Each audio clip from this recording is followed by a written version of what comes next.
बिहानीको मन्ना प्रेज lord तपाईहरू सबैजनालाई आज मार्च 22 तारिक यस बिहानीको समयमा आजको वचन समृद्धिको बाटो। यहुदाका राजा यहोयाकिमले परमेश्वरको बन्धनलाई तिरस्कार गरेर यसलाई दरबारका अधिकारीहरूको उपस्थितिमा जलाएका थिए। यर्मिया 36 को 22 देखि 27 मा लेखेको हामी पढ्न सक्दछौँ। फलस्वरूप उसको लागि यस्तो परमेश्वरको वचन आयो, त्यससँग दाउदको सिंहासनमा बस्ने कोही हुने छैन अनि त्यसको लास चाहिँ दिउँसो तापमा र राति चाहिँ तुषारोमा पडिरहेका निम्ति फालिनेछ।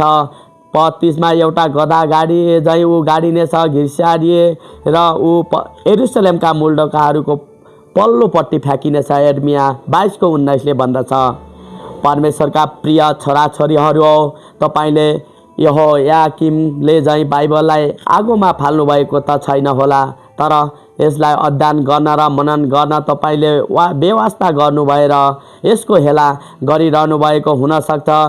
यदि हामी परमेश्वरमा आनन्दित हुन्छौँ भने हामी दाउद झैँ उहाँको वचनमा पनि आनन्दित हुनेछौँ।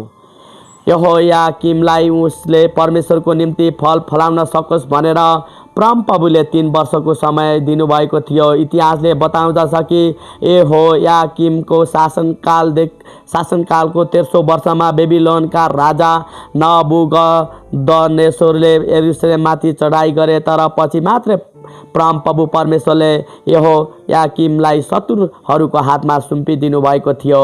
परमेश्वरले आशा गरे अनुसार उसले फल फलाएको थिएन। यदि हामी परमेश्वरको हातमा रहेनौँ भने हामी शत्रुहरूको हातमा पर्नेछौँ।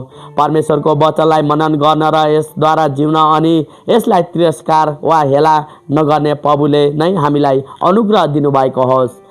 यहोयाकिमको विपरीत यहोशू आशीषित थिए, किनभने उनले परमेश्वरको वचन मनन गर्थे अनि त्यहाँ लेखिएको सबै कुरा पालन गर्थे। यहोशू 1 को 8 ले भन्दछ, वास्तवमा यहोशू कति समृद्धि थिए। हामी जान्दछौँ, धन्य हो त्यो मानिस जसको आनन्द परमप्रभुको व्यवस्थामा हुँदछ र उहाँकै व्यवस्थामा उसले दिनरात मनन गर्दछ। उसले जे गर्दछ त्यो सफल हुनेछ। भजन सङ्ग्रह 1 को 2 र 4 ले भन्दछ, परमेश्वरका प्रिय छोराछोरीहरू हो, तपाईँ यहोशू हुन चाहनुहुन्छ कि यहोयाकिम? आफै विचार गर्नुहोस्। आमेन। प्रेज द लर्ड।